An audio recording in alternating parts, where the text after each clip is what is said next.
Bonsoir, mesdames et messieurs, aimables téléspectateurs, parce que vous allez nous suivre sur la télévision Intermédia Magazine, mais aussi sur notre page Facebook Intermédia Magazine toujours. Nous sommes ensemble ce jour, la grande équipe Intermédia Magazine Télévision, pour recevoir un invité vraiment de taille. Et nous allons aborder des questions essentiellement religieuses avec le pasteur Jean-Paul. Vous allez le découvrir tout à l'heure.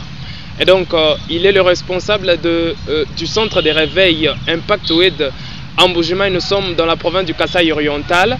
Et là, c'est au centre de la République démocratique du Congo. Nous sommes dans le continent africain parce que vous allez nous suivre de partout. Bonsoir à vous, bonjour, tout dépendra de quand est-ce que vous allez nous capter ou nous suivre. Alors, nous sommes ensemble pour parler de l'œuvre de Dieu au sein de l'église Impact Wed et bien sûr parler du ministère du révérend pasteur Jean-Paul ici dans la ville de Mbuji-Mayi. Pasteur Jean-Paul, bonsoir. Bonsoir. Nous vous recevons aujourd'hui sur Intermédia Magazine Télévision. Le plaisir est le nôtre.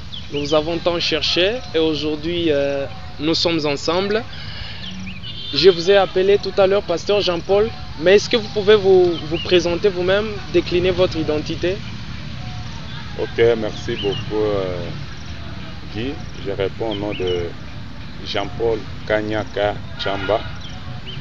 Je suis pasteur du centre de réveil Impact Wed de Mbuji-Mayi. Je suis marié et père de plusieurs enfants. Okay. D'accord. Pasteur Jean-Paul, comment se porte l'œuvre de Dieu au sein de l'église que vous dirigez, Impact Wed?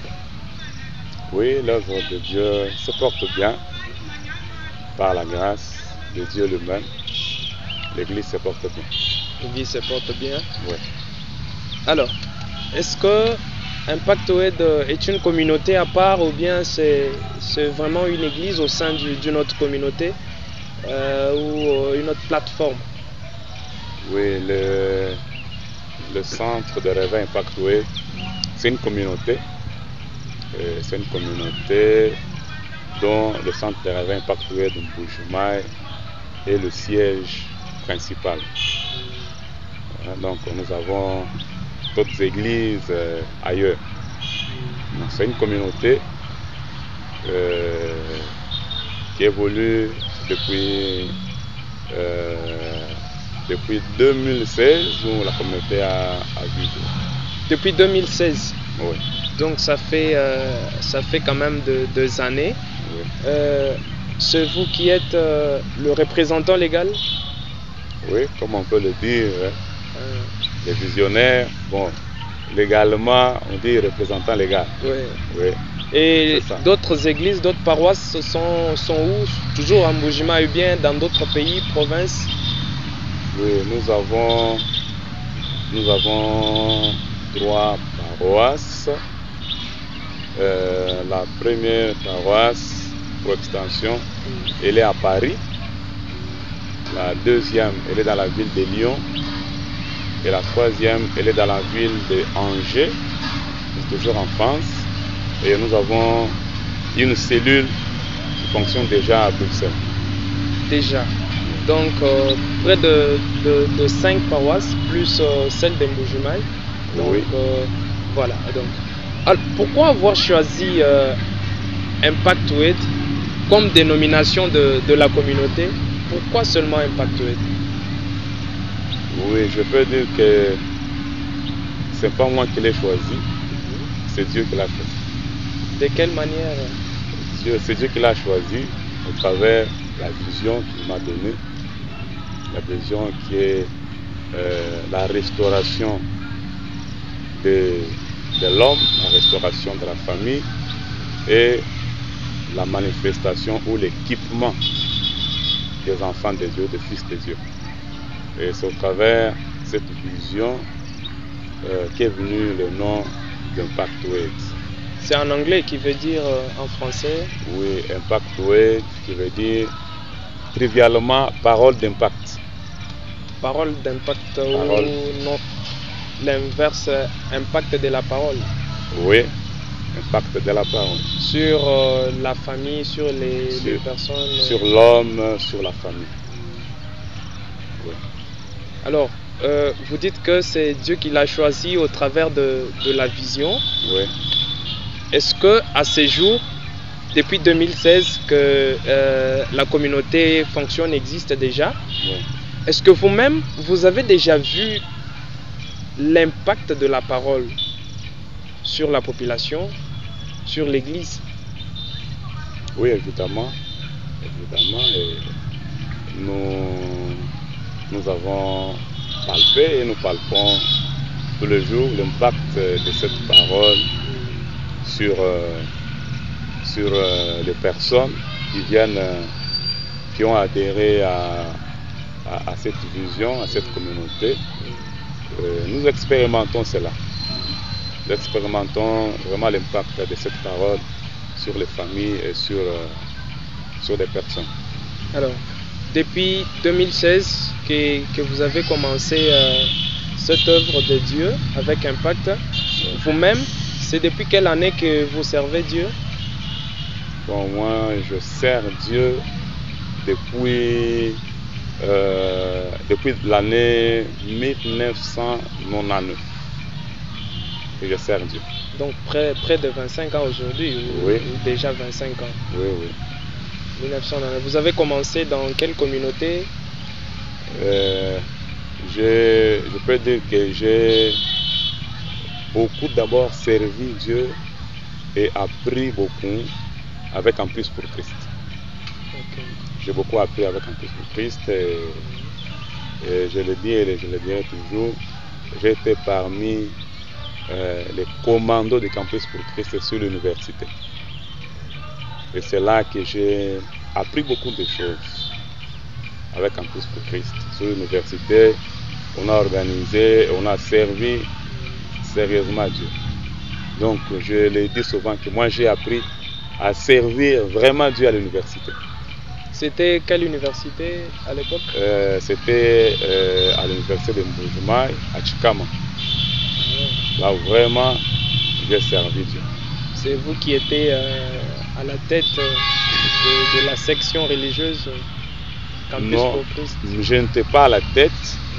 Il y avait quelqu'un d'autre à la tête. Mais j'étais parmi les piliers. J'étais parmi les piliers et je me rappelle à l'époque où je servis Dieu avec Campus pour Christ. Chaque année, on organisait une grande manifestation au mois d'avril et on réunissait beaucoup de gens avec des orateurs qui venaient de Lubumbashi, de Kinshasa. Alors, Pasteur Jean-Paul, depuis 1999, avec Imbric en 2016, avec la communauté Impact Word, quelle est votre chance aujourd'hui? Nous pouvons considérer quelle est votre chance, votre force, ce qui vous a permis de tenir en tout cas de 1999 jusqu'à avoir une vision pour installer une communauté en 2016 et aujourd'hui nous sommes en 2024. Quelle est votre chance, Pasteur Jean-Paul? Bon, la chance, moi je n'aime pas trop utiliser le mot chance. Oui, moi je parle de la grâce. C'est d'avoir d'abord d'être appelé avec un appel authentique. Et puis la deuxième chose, d'avoir rencontré Campus pour Christ à l'université. Et avec Campus pour Christ, j'ai eu beaucoup de formations et ce qu'on appelle la base de la vie chrétienne. J'ai eu vraiment la base de la vie chrétienne. Et je n'ai pas foi aux yeux de le dire que cette base, j'ai rencontré beaucoup de serviteurs qui n'ont pas vraiment cette base de la vie chrétienne. C'est cette base qui qui m'a rendu solide et persévérant et patient et inébranlable dans la foi chrétienne. D'accord. Alors, une question de curiosité.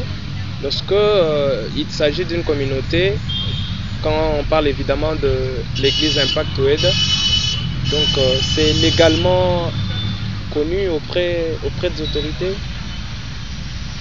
Oui, nous avons les statuts. Nous avons les statuts de l'église et nous sommes dans les démarches pour la personnalité juridique. Oui. Donc c'est ça. Ok. Pasteur Jean-Paul, depuis toutes ces années que vous servez Dieu, est-ce que vous est-il déjà arrivé aussi de pleurer dans l'œuvre de Dieu, de dire, souvent on dit, l'œuvre de Dieu, c'est l'œuvre la plus difficile, la plus compliquée, c'est l'œuvre qui demande plus d'efforts à l'être humain. Vous est-il déjà arrivé aussi de pleurer? Je ne veux pas utiliser le verbe pleurnicher, mais je vais dire pleurer. Pleurer comme Jean-Baptiste a eu à pleurer aussi une fois au ciel. Mais ici, il s'agit de pleurer par rapport aux difficultés que vous avez rencontrées depuis 1999, depuis 2016 avec le début de la communauté Impact Oued. Est-ce que cela vous est-il déjà arrivé aussi, pasteur? Et si cela vous est déjà arrivé, même une seule fois, c'était à cause de quoi? Quelle est cette grande montagne, quel est ce vent qui vous aurait fait pleurer?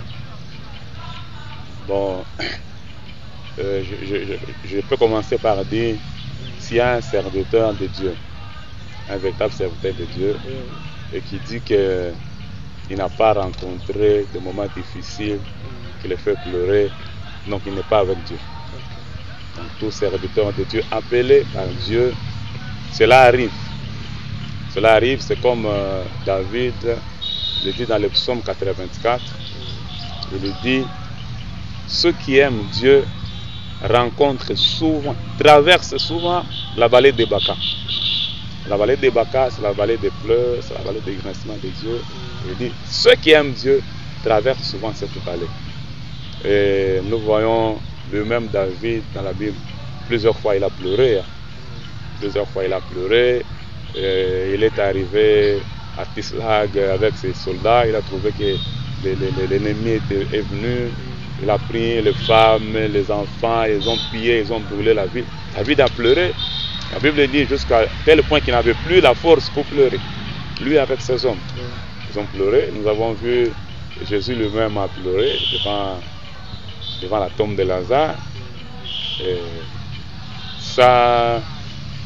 c'est un parcours obligé de tout serviteur de Dieu. Et c'est en cela que Dieu voit aussi si réellement vous l'aimez, si réellement vous êtes fidèle à lui, si réellement vous êtes attaché à lui. C'est en cela. Même Abraham, qui est le patriarche dans la foi, Abraham a passé des moments très difficiles. Même si on ne dit pas qu'Abraham a pleuré, mais il y a des versets, quand vous le lisez, c'est sous-entendu qu'il a pleuré. Donc, ça m'est arrivé. Et je ne crois pas que c'est arrivé et puis c'est fini. Donc, aussi longtemps que nous sommes là en train de servir Dieu, l'ennemi cherchera aussi à nous mettre les bâtons dans les roues, à nous combattre d'une manière ou d'une autre. Mais ce qui est vrai, c'est que l'Éternel a dit, on vous fera la guerre, mais on ne vous vaincra pas. Donc on peut pleurer, on peut avoir des difficultés, des épreuves, mais l'Éternel est fidèle, il vient toujours nous donner la victoire. Comme Paul le dit dans Corinthiens, il dit, je bénis le Seigneur qui nous fait toujours triompher. Quand on parle de triompher, c'est-à-dire qu'il y a des combats, il y a des obstacles, mais le Seigneur vient nous faire triompher. Donc c'est arrivé. Particulièrement, j'ai rencontré des difficultés. J'ai dans le ministère, dans l'œuvre de Dieu, il y a des combats, il y a des déceptions, il y a toutes ces choses-là. Et quand vous êtes seul avec Dieu, bon, et le moment où vous pleurez devant Dieu, et le Seigneur, il vient toujours vous ressourcer, vous réconforter, vous relever. Bien. Alors, un mot me touche à l'esprit, c'est le mot déception, pasteur, Oui. que vous avez utilisé tantôt. Vous avez été déjà déçu une fois? De quelle manière? Bon, la déception, ça vient avec les hommes, hein. Des gens avec qui vous travaillez, vous avez mis confiance en eux, tout ça là-bas, et après vous constatez que la confiance là que vous leur donnez n'est pas réciproque. Qui à côté ils cherchent à vous détruire, ils cherchent à détruire la vision, à faire ceci, donc c'est de ça.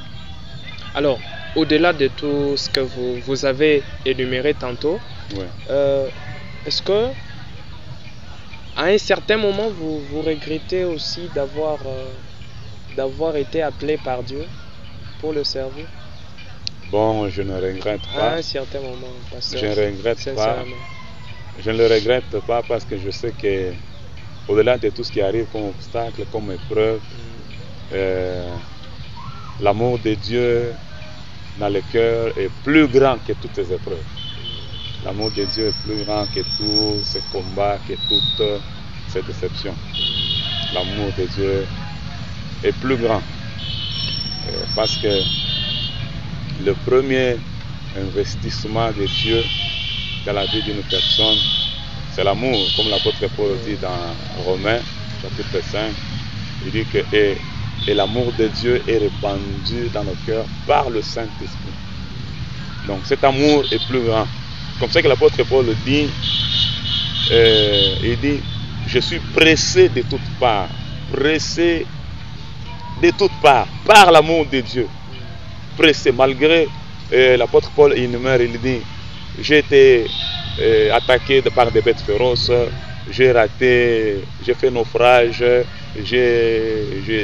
on m'a tabassé, je suis tombé demi-mort. Il énumère beaucoup de choses là et il dit, malgré tout cela, l'amour de Dieu me presse dans mon cœur. Je ne peux pas abandonner cette œuvre. Je ne peux pas abandonner. Et Jérémie dit dans la Bible, il dit, Jérémie dit, vous savez, Jérémie est l'un des prophètes qui a beaucoup souffert. Souffert dans la société et par sa famille. Jérémie dit, à cause de tout ce qu'il vivait, il dit, à un moment donné, il dit, si je dis que je ne veux plus, je dis que je ne veux plus parler de ces dieux-là, c'est-à-dire je ne veux plus faire son œuvre, je ne veux plus annoncer la parole de Dieu. Il dit, mais je sens au-dedans de moi comme un feu qui embrase mes os, qui cherche à me consumer. C'est le feu de l'amour de Dieu, c'est le feu de cet attachement au Seigneur. Il dit ça brûle au-dedans de moi et il finit par dire, j'ouvrirai ma bouche et je parlerai en son nom. Très bien.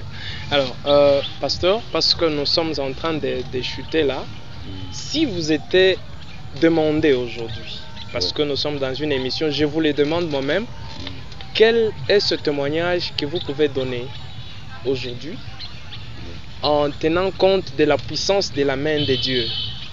Quel est ce plus grand témoignage? Vous avez déjà beaucoup d'années dans le ministère en servant Dieu et aujourd'hui, qu'est-ce que vous pouvez donner comme témoignage? Parce qu'évidemment, nous sommes sur des médias en ligne. C'est un témoignage qui sera vraiment suivi et parfois ça peut réconforter certains d'entre ceux qui nous suivront. Mais quel est ce grand témoignage que vous avez, pasteur? Bon, le plus grand témoignage, je le dis souvent même à l'église, Bon, j'ai vu dans mon ministère Dieu délivrer les gens, j'ai vu Dieu guérir les malades, mais ce n'est pas ça le plus grand témoignage. Le plus grand témoignage dont je peux parler, d'abord, c'est de voir au travers le ministère que Dieu m'a donné, une personne qui était servante dans une boîte de nuit. Quand elle entrait, c'était vendredi, et puis elle sort lundi, vivant avec des amants ça et là. Et c'est de voir cette personne-là, abandonner la boisson, quitter la boîte de nuit, et cette personne devenir une servante à l'église.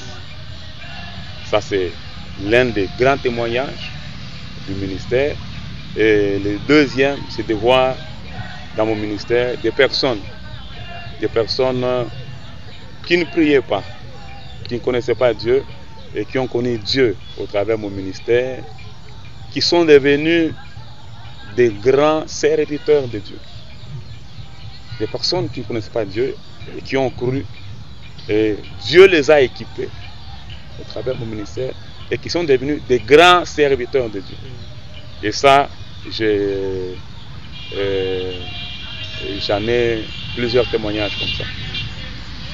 J'en ai plusieurs. J'ai dit guérison, miracle, délivrance, ça je ne compte pas tellement. Hein? Ça ne compte pas tellement parce que quelqu'un peut être guéri, délivré, et puis cette personne, vous la trouvez quelques jours après, elle rentre dans le monde, devient moyenne. Mais le plus grand témoignage, c'est des personnes qui étaient à l'extérieur, sauvées par le ministère que Dieu m'a donné, et devenus des grands serviteurs, répandant aussi l'évangile. Ça, c'est le plus grand ministère, le plus grand miracle. D'accord. Ok, pasteur, peut-être avant de prendre votre dernier mot, aujourd'hui, dans la province du Kasaï oriental, nous connaissons déjà les nouvelles autorités de la province, nous les connaissons déjà, attendant bien sûr qu'elles soient notifiées par l'autorité suprême, c'est-à-dire le chef de l'État, pour commencer à exercer. Vous êtes proche du peuple, vous êtes pasteur, vous vivez vraiment au quotidien avec la population. Pasteur, quel est ce message que vous pouvez adresser aux autorités vis-à-vis de ce que vous êtes en train de vivre vous-même avec le peuple? Ok. Le message que je peux donner aux nouvelles autorités, je crois que cette province a deux grands défis de la province. Je le dis parce que moi-même, je suis aussi tout le temps à côté des autorités. Deux grands défis de cette province. Le premier grand défi, c'est le désenclavement de la province.